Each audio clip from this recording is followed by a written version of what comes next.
बिस्मिल्लाहिर्रहमानिर्रहीम। अस्सलाम वालेकुम। नवीद चौधरी स्वीडन से।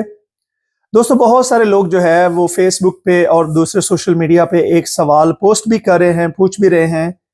कि क्या स्वीडन में हम खुद अपना जानवर लेके कुर्बानी कर सकते हैं। तो इसमें दो तीन डिफरेंट चीज़ें हैं, मैं आपको जल्दी जल्दी इस छोटी सी वीडियो में एक्सप्लेन कर देता हूँ। सबसे पहली बात, क्या आप अपना कोई भी प्राइवेट जानवर लेके अपने घर में या अपनी जगह पे कहीं पे प्राइवेट उसको हलाल कर सकते हैं? तो इसका जवाब है नहीं। ये बिल्कुल मुकम्मल तौर पे गैर कानूनी है, इसकी इजाजत नहीं है और ऐसा करने पे आपको सीरियस कॉन्सिक्वेंसेस फेस करने पड़ सकते हैं। यहाँ तक कि आपको हो सकता है जेल की सजा भी। आप कोई मुर्गी भी यहाँ ऐसे लेके खुद हलाल नहीं कर सकते। नंबर 2, क्या आप किसी से रिक्वेस्ट कर सकते हैं कोई ऐसी जगह पे जहाँ पे वो जहाँ पे जानवरों को ज़िबा करते हैं, तो वहाँ पे आप जाके खुद उनसे बात कर लें। अगर कोई मुसलमान वहाँ पे है तो वहाँ पे भी ये कानून है कि या तो उन्होंने जानवर को कोई टीका लगाना होता है ताकि वो उसका जो सर है या दिमाग है वो सुन्न हो जाए, या यहाँ पे एक इसको वो एयर पिस्टल की तरह होता है जो सर में यहाँ पे मारते हैं उसको, तो जिससे जानवर की फौरन मौत हो जाती है। और अगर उससे पहले पहले जो है उसको ज़बह कर लिया जाए, तो इस बारे में मुझे क्योंकि कोई फतवा यहाँ पे मौजूद नहीं है या मेरी नज़र से कम नहीं गुजरा कि क्या वो जिसके सर में पहले पिस्टल से वो गोली मारते हैं या जिसको वो एयर पिस्टल से वो मारते हैं, तो क्या वो जानवर जो है वो हलाल तस्वर किया जाता है या नहीं। तो उसमें भी आप उधर जो जहाँ पे वो स्लाटर करते हैं उस स्लाटर हाउस के अंदर ही सारा कुछ वो होगा, वही उसका मुकम्मल हर एक चीज़ वो करेंगे। प्राइवेटली ये चीज़ नामुमकिन है। नंबर 3, यहाँ पे कुछ लोग जो है वो क्लेम करते हैं जी हम आपको कुर्बानी करके देते हैं यहाँ पे। तो स्वीडन में इसके अलावा और कोई तरीकाकार नहीं है। तो अगर वो किसी और मुल्क से कहते हैं जी हम डेनमार्क में या कहीं पोलैंड से आपको हलाल वो करके देंगे, तो उसके लिए भी मैं ये बात कहता चलूँ कि बड़ा ज़रूरी है कि वो चीज़ उसी नीयत पे की गई हो कि ये इस ईद की कुर्बानी, और वो सिर्फ उन्हीं 3 दिनों में मुमकिन है। तो क्या ऐसा मुमकिन है कि वहाँ पे वो उस स्लाटर हाउस में वो हलाल तरीके से मुकम्मल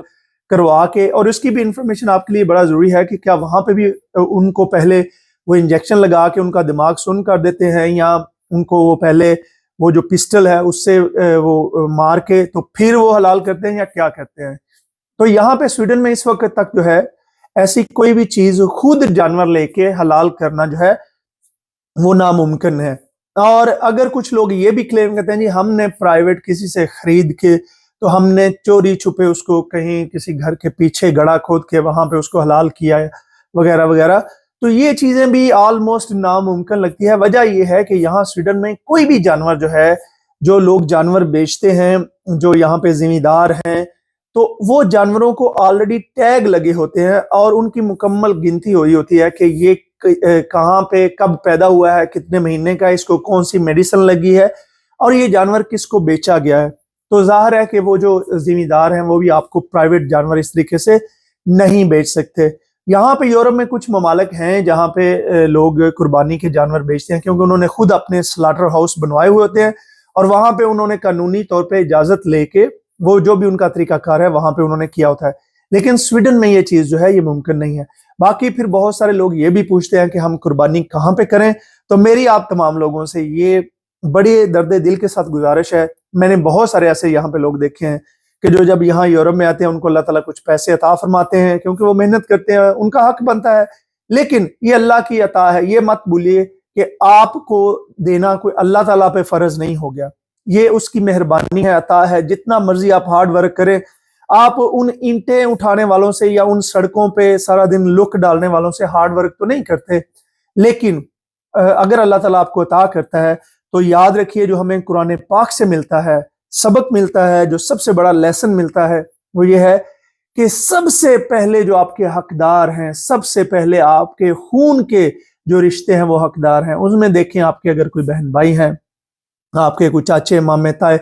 यानी कि आपकी खूनी लड़ियां जहां तक जाती हैं सबसे पहले उनमें देखें। और मुझे पता है कि हर खानदान में, हमारे खानदान में भी है, हर खानदान में बहुत सारी गरीब फैमिलीज होती हैं। तो अगर आपके अपने वालिदैन या सगे बहन भाई पाकिस्तान में नहीं है, अगर तो वालिदैन या सगे बहन भाई हैं, तो सबसे पहले आप उन्हें पैसे दें, वो वहां पे कुर्बानी करें, वो आपके नाम भी करें, वो اگر آپ نے صرف ایک ہی کرنی ہے تو آپ کے نام کی کر دیں، اگر آپ نے زیادہ کروانی ہے تو وہ اپنے نام کی بھی کریں۔ اور وہ وہاں پہ پاکستان میں ابھی بھی بہت غریب لوگ ہیں جو غربت کی سطح سے نیچے زندگی گزار رہے ہیں، جو ہر روز گوشت نہیں کھا سکتے، یا جنہوں نے اس وقت ہی گوشت کھانا ہوتا ہے جب ان کے گھر میں مہمان ہو۔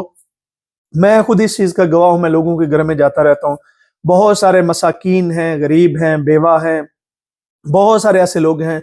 جن کے بچے یا والدین کی بیماریوں کی وجہ سے ان کے گھروں میں کچھ بھی نہیں بچتا۔ تو یہ بڑا ضروری ہے کہ آپ اپنے ملک میں جو ہے وہ قربانی کریں۔ اب بہت سارے لوگ مخالفت کرتے ہیں، ہم نے جی کسی چیز کا بائیکٹ کیا، بھائی غریبوں کی مدد کے لیے، قربانی کے لیے پیسے آپ ضرور بھیجیں، اس میں بائیکٹ کی کوئی ایسی بات نہ کریں۔ دوسرا یہ ہے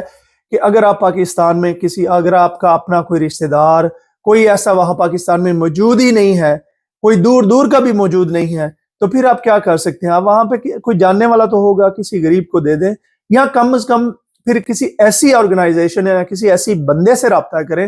کہ جو آپ کے نزدیک یا جس گاؤں سے یا جس شہر سے آپ کا تعلق ہے وہاں پہ وہ خود قربانی کریں، آپ کو اس قربانی کی تصویر، آپ کو اس کا خون بہانا، وہ ساری چیزیں آپ کو دکھائیں، نہ کہ آنکھیں بند کر کے آپ جو ہے قربانی میں یہ جو قرآن سے چیز ملتی ہے کہ اس میں قربانی میں قربانی کرنی بہت ضروری ہے۔ یہ نہیں ہے کہ اس کے پیسے جو ہے آپ کہیں جی ہم مسجد پہ لگا دیں، ہم کسی مدرسے پہ لگا دیں یا کسی آرگنائزیشن کو ویسے دے دیں۔ قربانی کا مقصد خون بہانا، وہاں پہ یہ الفاظ اسپیسیفکلی استعمال ہوئے ہیں، تو خون بہانے میں جو ہے وہ اس کی کوشش کریں۔ تو میری یہ رائے ہے کہ جو بھی لوگ پاکستانی ہیں وہ کوشش کریں کہ کم از کم اگر انہوں نے ایک قربانی صرف کرنی ہے تو وہ پاکستان میں کریں، وہ اپنے والدین، بہن بھائیوں، رشتہ داروں یا دور کے رشتہ داروں جن کے ساتھ ان کے خونی تعلق ہے ان سے، جو بھی وہاں پہ ہزار ہے، ہر ایک کا ہوتا ہے، لوگ ایویں کہتے ہیں ساڈا کوئی بھی نہیں ادھر رہ گیا، بھائی ہوتے ہیں خون کے رشتے، اگر خدا نے آپ کو بالکل ہی اکیلا نہیں کر دیا تو یہ کوشش کریں۔ اور اگر